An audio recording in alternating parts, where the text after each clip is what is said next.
Thank you. Thank you, Dale. I think we should give a big round of applause to Dale.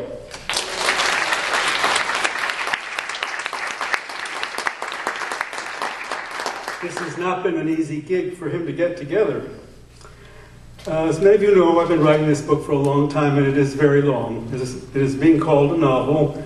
It is called The American People, and it tells many stories about many people, cast of thousands, and many strings of plot through the now once 4,000, now 3,000 pages. One of the main characters who, if you remember Fred Lemish, well, he's back again from Faggots, and he's attempting to write the history of AIDS. AIDS in this book is called UC, the underlying condition. And he seeks out help from a number of experts, both ones he's known and people he has admired. One of them is Dame Lady Hermia Bled-Wrench. She is British, obviously. She is one of those British polymaths who has degrees from Oxford and Cambridge in anthropology and archaeology and immunology and history of medicine. She's a particular expert on plagues. And this is her speaking. I hope I can channel her verbally, loudly. She lives in Washington. Much of this book takes place in Washington. America has been plague-ridden from the get-go. America has always been extraordinarily deficient in looking after its health. So many of you are sick with things you shouldn't be. I have never been in a civilized country where so many inhabitants are suffering from something they can't name, don't know anything about, and refuse to find any help for. You don't like to talk out loud about what pains you, only what bothers you about everyone else.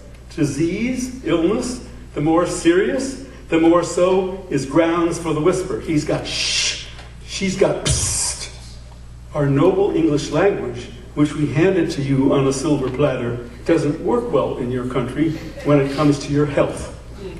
Most foreign indicia go denied for way too long. No wonder something naughty in the bloodstream, such as appears to be happening at the present time, can spread so wildly unattended to.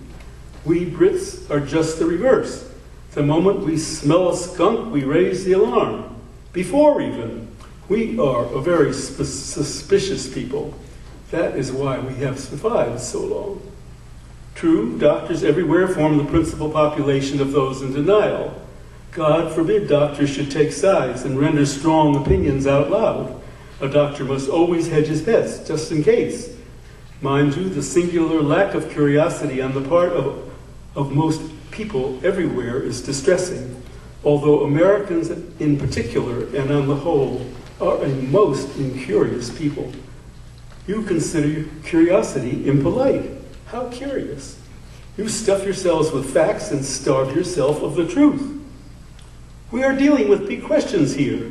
Your country is not very good at big questions. They tend to become little questions after important people like presidents get to work on ignoring, nay, denying them. You'll see. Yours is a country of death, you know. A few words on contagious versus communicable. I wager every contributor to this history will harp on this. Much has been made down through the ages about the distinction between these two presumably differing modes of transmission. You're supposed to be terrified if something is contagious and only concerned if it's just something you might catch.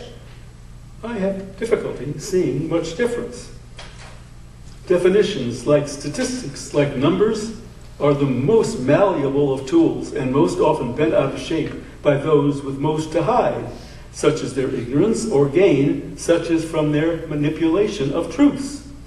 A particle of death is a particle of death. Air is air. Touching is touching, and the rest is luck. And history is really nothing but a history of good luck or bad luck.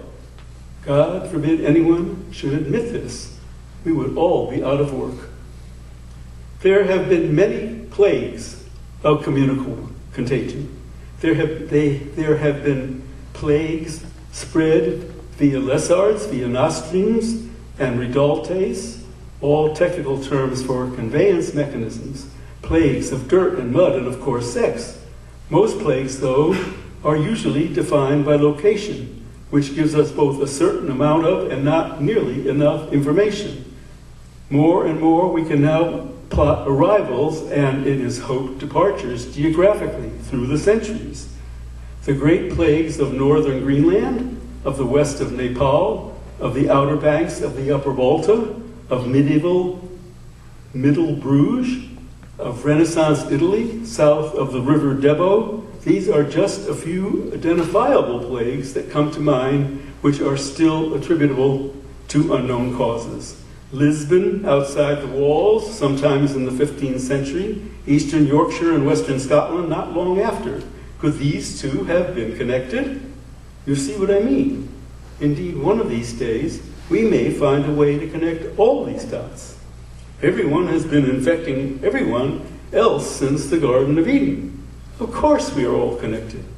Alas, it is up to us to figure out how and why, and few of us really want to sort all that out. It behooves me to say, I have no notion why. Most people think that tropical medicine, under which rubric plagues are often grouped for intensive study, is about anything unhealthy you bring back from a foreign shore while on holiday. No, tropical medicine concerns itself with the bringing back from there of something invariable troublesome that's indigenous to there and doesn't belong here, rather like illegal immigrants. But it has to come from there. It has to originate there, someplace other than here. It's a most discriminatory definition. I know having a special branch just for exotic illegal immigrants is rather dismissive of those legal immigrants at home in Hove. But that's the British for you. If they'd all wanted to stay in Hove, they would have stayed in Hove. And then, of course, once it's been brought back here, what do you do with it? How do you care for it? Make it better, cure it even. To dispose of it if it's going to be intractable, or worse, deal with it if it's ineradicable. In other words, how do you stop it from spreading? That's the hardest part of all, and the part we're all so bad at, even Brits. And now we have another plague, the underlying condition, of which so much one day will be made, and so little yet again is known. Where did this one come from? Is there a soupçon of Lisbon outside the walls, mixed in with a few drops of the river Debo? Can its dots be connected back to earlier American plagues? And has anything from over there ever made it over here? And if it hasn't, why hasn't it? And if it has, what is it? And the reverse, did anything from here make it over there, only to be brought back here in return? How do we know there was anything in existence so long ago? I answer, because if we had them over there, you have them over here. Where are these ancient people? Where are their voices? Where are your early people who can write? Why is it only Britain and the continent that produce entities who pass on information for their future? We have chronicles from every direction: Anglo-Saxon, French Moribund, Belgian Kreckers, Spanish Infatadas, Italian Gothers, Scandinavian Orthods, that never-endingly tell us volumes of what went on long before the birth of Christ. There may not yet have been nationalities called by these precise names, but on the other side of the Atlantic we had divisions of voice and accent long before the first year of the Christian era. You cannot even rouse much of a peep over here before the 15th century. What happened to the voices of America? The voices of those Kenowicks, those Clovises, those Folsoms, those Jomans, those Hopewells, to throw out just a few. How were they silenced so completely? How could you have lost so many people? For they were indeed lost, not non-existent. Why are you so perennially incurious? Life flourished on your continent long before it flourished on mine. Where is the American domination in archaeology, in linguistics? You have bones so ancient they make Stonehenge appear a modern miracle. Mammoth bones in the Yukon, 28,000 years ago. Mammal bones in Colorado, 17,000 years ago. Tools in Wisconsin, Mud Lake, 17,000 years. Basketry in Pennsylvania, 17,500 years. Blades from Virginia, 19,000 years ago. Tools in South Carolina. Stakes and carved shells in Florida. Stone tools in Florida and Missouri. Human bones in Nebraska 22,000 years ago. Human hair in New Mexico. The list is endless and rapidly accumulating. Did these people not speak? Somewhere along the way, there must have been and be still records of their deeds and thoughts. Somewhere in your earth, deep in your dirt, deep in your heart, there must be emblematic reservoirs of human deeds and thoughts and strivings from all these eras. Where is this heart of yours? Where is it? These voices remain silenced. Who is it that has quieted them? Plague was plague before America was America. Like Jesus' birth, must your own be deemed immaculate?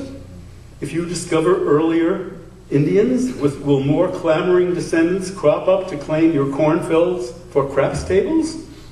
Why are you so uninterested in America before it was America? America was here before America was here, and you are dumb dickies if you don't accept and understand that and do something about it. Listen to Bosco, listen to Grace, listen to Israel, listen to Hermia. We are all crazy as loons and hate each other's guts, but at least on this point we agree. You and all you came from and stand for will pass on to the future, have been here much longer than you think.